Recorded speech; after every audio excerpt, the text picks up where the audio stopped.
ప్రభు నామమున మీ అందరికీ వందనాలు. ప్రియమైన దేవుని బిడ్డలారా, ఈరోజు దేవుని యొక్క వాగ్దానం, మీరు పిలువబడిన పిలుపుకు తగినట్లుగా దీర్ఘశాంతముతో కూడిన సంపూర్ణ వినయముతోనూ సాత్వికముతోనూ నడుచుకొన వలనని.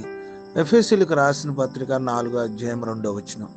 క్రీస్తునందు ప్రియమైన దేవుని బిడ్డలారా, మనము దేవుని చేత పిలువబడ్డాం.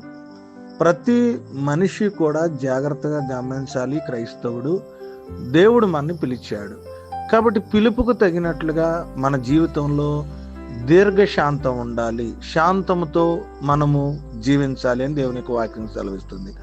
మోషేని పిలువబడినప్పుడు కోపంతోనూ లేకపోతే ఆవేశంతోనూ ఒక మనిషిని చంపేటువంటి తత్వంతో కూడా కలిగినటువంటి వ్యక్తిగా మనం చూడగలుగుతున్నాం.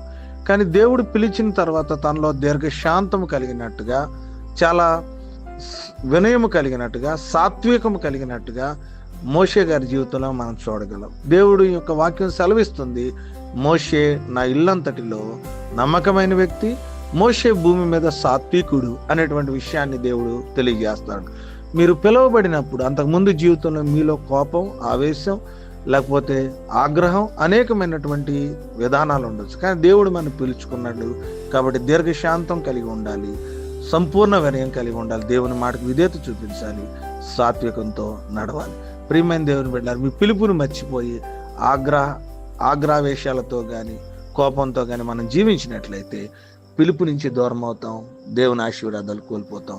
క్రైస్తవులైన మనం దేవుని ఆశీర్వాదాలు పొందుకోవాలి అంటే ఆయన పిలుపుకు తగినట్టుగా నడుద్దాం. ఈ కొద్ది మాటలు దేవుడి మన వెనుకల్లో ఫలించి ఆశీర్వదించుగాక. ఆమేన్. మహాపరిశుద్ధుడా, జీవమగల దేవా, మీకు స్తోత్రాలు. రాత్రంతా కూడా మీరు మమ్మల్ని కాచి కాపాడి మరొక శ్రేష్టమైన దినాన్ని మాకు అనుగ్రహించినందుకు మీ స్తోత్రాలు తెలియజేస్తున్నాం.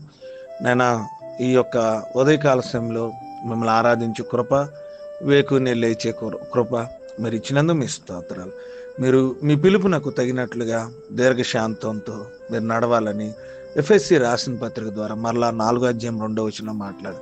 మా పిలుపుని మర్చిపోయి కొన్నిసార్లు మేము ఆవేశాలకు, ఆగ్రహాలకు, కోపానికి మేము కనుక చూపిస్తున్నట్లయితే మరలా మీరు వాక్యం ద్వారా మాతో మాట్లాడినందుకు ఆ పిలుపుకు తగినట్లుగా మేము అందరం జీవించే కృప దయచేయండి. మా పిలుపుని విడిచిపెట్టుకోకుండా మా పిలుపుకు తగ్గినటువంటి ఆధ్యాత్మికమైన జీవము, తగ్గింపు నాలో అందరిలో దయచేయమని ప్రార్థన చేస్తాను. నేను ఈ ఆరాధనలో ఉన్నటువంటి బిడ్డలను, ఈ ప్రార్థన ఏకీభవిస్తున్న బిడ్డలను జ్ఞాపకం చేసుకున్నాను. ఈరోజు శుక్రవారం నేను గుడ్ ఫ్రైడే ఆరాధనలో మీరు తోడుగుండండి. 7 మాటలు చెప్పబోతున్న బిడ్డలు ఎక్కడైనా ఈరోజు జరుగుతున్న ప్రతి గుడ్ ఫ్రైడే ఆరాధన సంఘాన్ని మీరు జ్ఞాపకం చేసుకోండి. 7 మాటలు చెబుతూ మీ పక్షాన నిలబడిన ప్రతి ఒక్కరిని బలపరచమని ప్రార్థన చేస్తాను.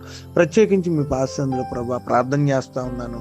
ఎవరైతే మీ పాశ్చందులో జన్మదినాలు, వివాహ దినాలు, పుట్టినరోజులు ప్రభానైనా జరుపుకుంటున్నారో వారందరినీ జ్ఞాపకం చేసుకుని అనారోగ్యంతో ఉన్నవారిని విడుదల ఈ దినపు దీవెనలతో ఈరోజు జరుగుతున్న ఆరాధన అంతట్లో కూడా మీరు మాకు, మా కుటుంబాలకి, సంఘానికి తోడుకుంటారని మిమ్మల్ని స్తుతిస్తూ ఈ ప్రార్థన చేస్తున్నామని అడుగుచున్నాము తండ్రి.